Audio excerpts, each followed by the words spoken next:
কানুপুর মাদ্রাসায় ভর্তি করে দেই, তখন থেকে ইনশাআল্লাহ ছাত্র খুব ভালো। ওখানে 2বার পরীক্ষাতে ফার্স্ট হয়েছে, প্রথম স্থান অধিকার করেছে। কারো 2 পারা, কারো 3 পারা, কারো 2.5 পারা হয়েছে। আর আমার ছেলে এই 50 দিনে 30 পারা কোরআন হেফজ করেছে। আমি এই মাসে ভর্তি হয়েছি প্রায় 1 বছর 7 মাস হচ্ছে। আমি এই মাসেতে পড়ার পর থেকে খুব মেহনত এবং দোয়া কান্নাকাটির পর আমি ফলাফল পেয়েছি। আব্দুর রহমান আম্মু, আমার আব্দুর রহমান ছিল, আমার প্রাইমারিতে পড়েছিল। ওর ইচ্ছা ছিল হাফেজ হবে, মাদ্রাসায় পড়বে।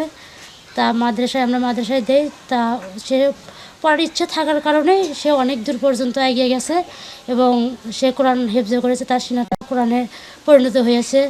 মনে হয় বছর ডাইরেক্ট হবে এইরকমই হচ্ছে, কিন্তু হঠাৎ করে কিছুদিনের মধ্যেই শুনি যে ও হাফেজও হয়ে গেছে। শুনে তো আমাদের খুব ভালো লাগলো। আমরা দোয়া করি যে ও যেন আরও বড় কিছু করতে পারে। এই যে মাত্র 50টি দিনে হেফজ সম্পূর্ণ করেছেন, আসলে এভাবে হয় না। সেও সাহস পাচ্ছিল না, কিন্তু তারপরেও যখন মাদ্রাসার হুজুররা সাপোর্ট দিয়েছেন আর তখন সেও উদ্যোগী হয়েছে, যার কারণে সে অনেক মেহনত এবং পরিশ্রমের মাধ্যমে এই মহাগ্রন্থ আল কোরআন অল্প দিনে সম্পূর্ণ করেছেন।